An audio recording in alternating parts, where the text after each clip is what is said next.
one, man. It's probably gonna get a little messy. It's gonna get a little everything, really, because as long as y'all tweeting about stuff, I'm gonna probably talk about it. So, yeah, man, we about to have fun with this one, season 2, episode 1, Twitter talk. Basically, what's gonna happen is I be going through all these tweets and stuff like that. I have a Twitter. I be pretty active on Twitter. That's really the one that I use the most, man. Social media platform I use the most. So I see some tweets and I'm like, yeah, I gotta talk about this. Sometimes some of the stuff I be saying, I'm like, nah, y'all be tripping. So I got a tweet that we're gonna start off with today. We can go ahead and get into it. The first tweet, well, it's gonna be episode by episode, so we only gonna do one tweet per episode. Probably gonna be a little shorter episodes. If it's just me, I'm gonna do some shorter episodes. If I bring other people in, it may get a little longer, but if it's just me, I'm gonna probably do like 10, 15 minute episodes, get my point across, and then y'all can let me know how y'all feel in the comments, liking the video, sharing the video, and all that for me. Just let me know how y'all feel about it. But the first one I want to get into, let me see, where is it? I gotta find it. Where did it go? Hold on, man. Oh, here we go. All right. So the first tweet of the season. Shout out to RosieRozayyy with 3 Y's on the end. RosieRozayyy. RosieRozayyy said, I'm gonna put it on the screen for y'all. Here you go. It says, being an alpha female, you have to be with an alpha male, or you'll go crazy. You'll find yourself dimming your own light and trying to help your partner reach the potential you know they can reach, when 1, that isn't your responsibility, and 2, they more than likely don't see it. What?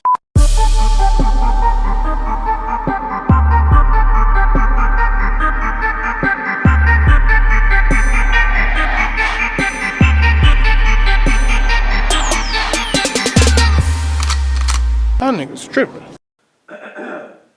Yeah, Rosie, you tripping. You tripping, Rosie. I think that's a crazy thing to say. I mean, well, I ain't gonna say it's crazy, but I don't really agree with it at all, honestly. She said, being an alpha female, you have to be with an alpha male or you'll go crazy. Why is that? Like, I don't understand why that would be. You'll find yourself dimming your own light, trying to help your partner reach the potential you know they can reach, when 1, that isn't your responsibility. How is that not your responsibility to help your, I guess in this situation, help your partner, your significant other, reach their potential? I don't really get that. That's weird to me. If you look at it, she said partner. So, you know, I would think it would be a little bit of a different situation if we were talking about someone that was quote unquote sponsoring someone.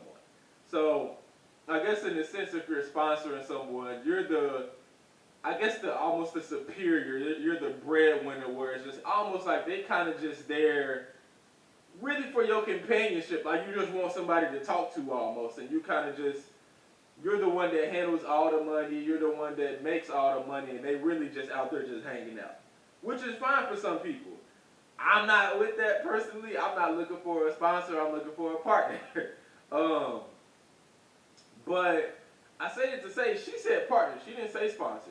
So if you don't feel some type of responsibility for your significant other, whether they're alpha male, alpha female, or if they're more on like the shy side, however you want to put it, I feel like you should always feel some type of responsibility for your significant other.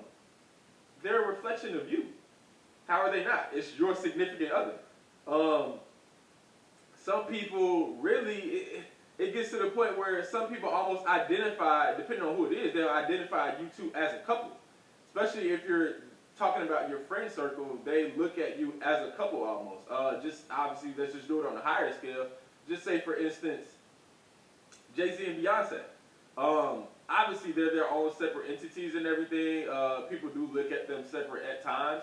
But people know if Jay-Z were to do something crazy, or Jay-Z just were to get arrested for something, people are going to look at Beyonce and be like, dang, like, That ain't be like whatever. That ain't be you let this happen, you let that happen, whatever it is. Beehive, don't come after me. I'm just using it as an example.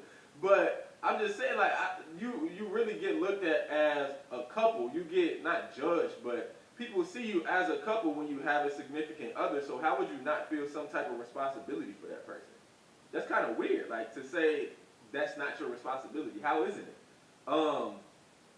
Maybe responsibility is the wrong word. It could be. I don't know.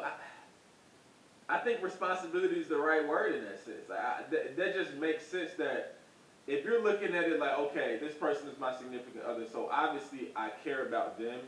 I care about their well-being. I care about their goals. Whatever it is, I feel like you should care about those type of things. And once you care, you have some type of responsibility for those things, especially if it's anything that you can do on your end. If you have a significant other, I feel like you should be asking them, maybe not daily, but you should know what their goals are. You should be asking them what you can do to help them reach their potential or exceed their potential. That just makes sense to me. I don't understand why you wouldn't be doing that. Rosie said that's not your responsibility, though. I don't know, Rosie. I think you might be tripping on that, because that honestly just makes sense. If we're in a relationship, I feel like your success is my success, and my success is your success. Because I feel like even if you're not contributing heavily to what I'm doing, I feel like having a person there really contributes to your success, just because you have someone there to like ease your mind. Hopefully, I would hope that your significant other eases your mind. Just to get yourself, get your mind away from thinking about work all the time. You have them there to kind of ease your mind and bring you back down to reality and kind of just help you to relax a little bit. And that helps. That helps a lot of people. I mean, some of us are so fast paced that we don't stop and just think, or we don't stop and just kind of just chill out and take a breath for a little bit. And a lot of people's significant others are there to do that for. So I don't know. That's weird for me to be like, oh yeah, I don't feel any type of responsibility for my significant other. Like, if I'm in a relationship with you, I'm gonna make sure you're succeeding. And if I need to do something on my end, if you ask me to do something on my end to help you succeed, I'm not gonna not do it because I don't feel like that's my responsibility. That's a weird thing to say. Like, how is that not my responsibility? And she said, you'll find yourself dimming your own light and trying to help your partner reach the potential you know they can reach. When one, that isn't your responsibility, we just covered that, and two, they more than likely don't see it. Yeah, they could not see it, but again, I almost feel a responsibility that when I care about somebody, I feel like it's somewhat of my responsibility to help you to see your potential. Like, I think that's really any relationship you should have in general. Like, it don't even have to be a romantic relationship. Your friends should be pushing you to reach your potential. Your friends should be doing these things for you where you might not necessarily want to do something, but they should be showing you that, hey, like, you have this in you to do this. You have this in you, and they might be able to help you see something that you didn't know was in yourself. I always relate a lot of things like this to basketball, where it's just like, dog, like, that's what a lot of coaches do. Players have drive, players have that hard work tendencies and everything like that, but a coach really comes in and they push you to that next level. They help you to see your potential. They help you to exceed your potential of things that you might not even have seen initially. And that's just a coach. That's not even a significant other. So if I have a significant other, obviously I would be trying to help them see things that they might not even be able to see for themselves, because that can open them up to a whole new side of life, a whole new revenue stream, a whole new side of happiness, whatever it may be. I don't see why you wouldn't feel some type of responsibility to help them to see those things. Again, a coach does those things, and some coaches are really in a position where they feel like they might be closer to their players than they may be with their significant others, depending on what, I guess really what level they coach at. NBA players, obviously, they're with their coaches all the time because they're playing 82 games a year. They're traveling together, whatever it is, and that's not even just the head coach. That's assistant coaches, trainers. You see a lot of these guys like Bron and Melo or KD. They have particular trainers that they built a relationship with. That's who they train with all the time because that trainer pushes them, and they help them to see the things that they might not be able to see. That just makes sense. I don't understand like why you feel like you wouldn't, not necessarily have to, because you don't have to do anything, but I don't understand why you wouldn't want to help your significant other see things that they might not be able to see, or why you wouldn't want to help your significant other reach their potential. That's such a weird thing to say to me.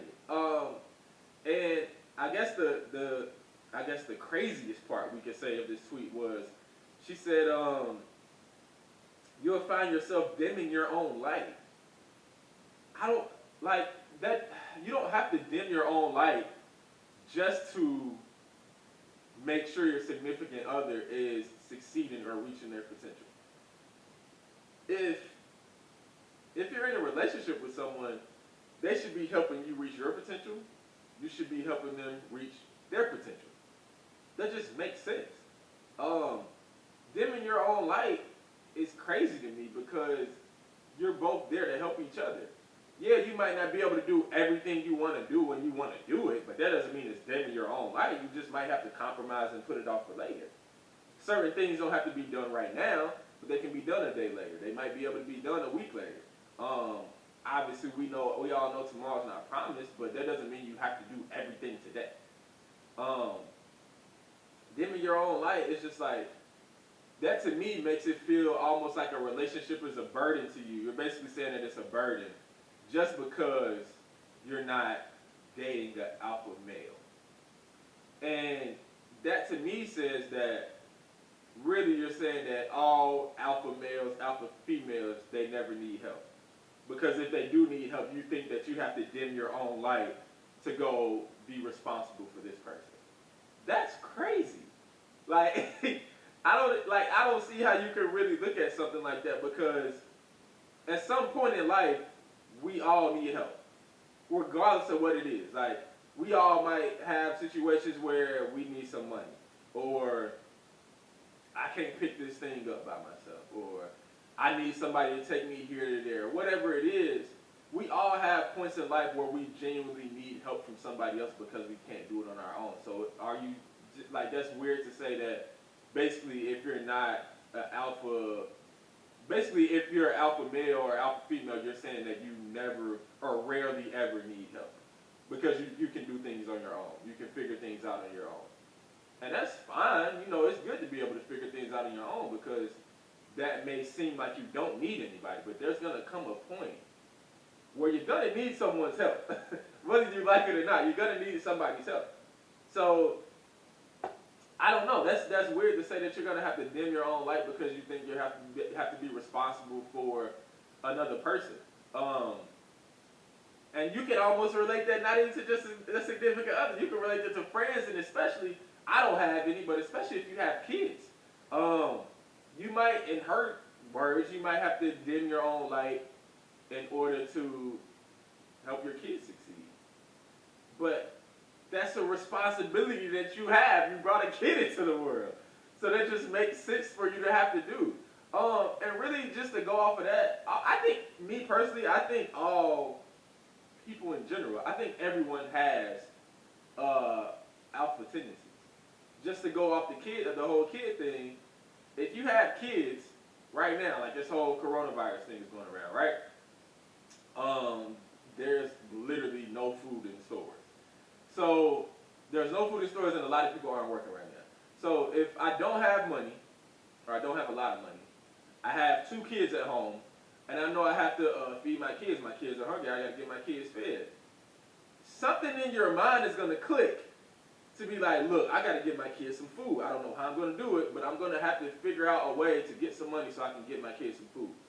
That's the alpha tendency. Like, so with stuff like that, it's like, dog, like everybody, at some point, everyone's alpha tendencies will kick in.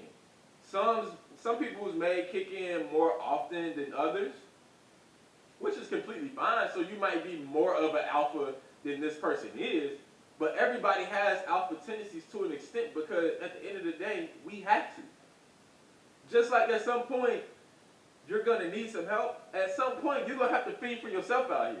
You're going to have to figure things out on your own, and there's going to be there might not be anybody there for you, but at the end of the day, you're going to have to be like, look, I got to figure this out by myself. I got to do this by myself. Whatever it is, like I said, you might have kids, and your kids might be relying on you to get them whatever they need to survive. Your alpha tendencies are going to kick in.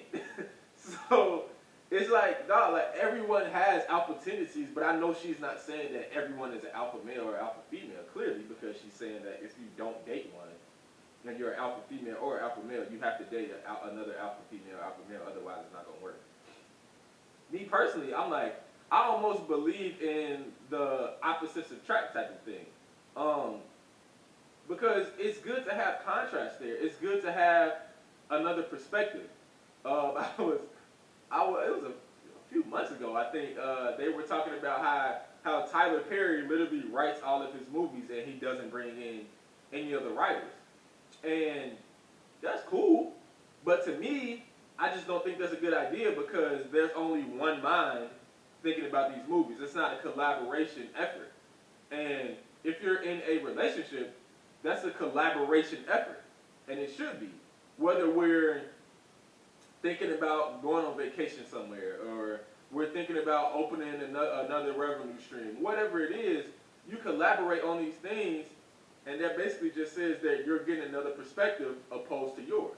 It might not necessarily be something where it's always a disagreement, or I want to do it this way and you want to do it that way. You guys can agree, but it's a collaborative effort where you're getting another mind in there, you're getting another perspective in there. And that's okay. It seems as though if you're an alpha female and an alpha male, according to Rosie, that almost seems like you're going to think the same way all of the time. And that's not the case. It almost may present more of a problem if you have an alpha male and an alpha female in a relationship because those particular people might be stuck in their own ways and they might always think that they're right. So, I don't know, man. I think Rosie might be tripping on this, but y'all gotta let me know what y'all think. Just drop down in the comments and let me know how y'all feel about this one, because I don't know, man. I think Rosie might be tripping. Shout out to Rosie, though. RosieRozayyy with 3 Ys. Y'all want to go follow her, y'all can. But, yeah, I don't know, Rosie. I think you might be tripping on this one. But, hey, like I said, y'all let me know what y'all think. This is the You Trippin' Podcast Season 2, Episode 1. I'm going to go ahead and get out of here, man. Follow me on all social media platforms. Twitter, it is Trippin' Podcast. Obviously, that's where I'm pulling these tweets from. So, follow me on there. Trippin' Podcast, TRIPPINPODCAST. Trippin' Podcast on Twitter. You can follow my personal page on Twitter if you would like. It's Mr_Spiff. So MR_SPIFF. Or you can follow me on Instagram. What's my Instagram profile? I think the Instagram profile is just You Trippin' Podcast. So you can follow me on there. Or you can follow my personal page, it's just Twin D Vibing. Either or both, however you want to do it. Just, I mean, hey, put this out there for me, man. Get in these comments and everything. Share this, subscribe, like it. Do whatever y'all got to do because I think this one's going to be fun, man. But I don't know, Rosie. I think you tripping. But y'all can tell me if I'm tripping, too. It is what it is.